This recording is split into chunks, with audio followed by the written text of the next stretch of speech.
હઈ રાવણ રાવણના કહેવાથી રામ લક્ષ્મણ પાતાળ લોકમાં લઈ ગયો. પછી હનુમાનજી મહારાજ ગયા છોડાય એવા અને બહાર આવીને એને કીધું કે રજા આપો, ધમરોળી નાખું. તો કે ભાઈ શાંત થાવ. હનુમાનજીને કે આ વિધાતાના લેખ છે, આવું હાલ્યા રાખે કે આ વિધાતા લખે બધું. તો કે હા. હનુમાનજી કાંઈ ન બોલ્યા. પછી બધાય હોઈ ગયા. પછી રાતે ગદા લઈને ઉપડ્યા ને વિધાતાને ઘેરે જઈને હૂતા જગાડીને માર્યા.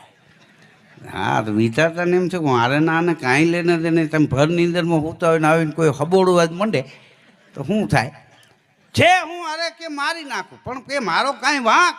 તો કે મારા રામના લેખ આવા કેમ તારાથી લખાય? કોણ કહે છે? કે રામ કહે છે કે સાંભળો, પછી મારી નાખું, મને સાંભળો. વિધાતાએ કીધું હાલો રામ લક્ષ્મણ સીતાજી, હા, એનો આખો પરિવાર આટલા દુઃખી થાય એવું મેં લખ્યું છે એવું તમે માનો છો ને?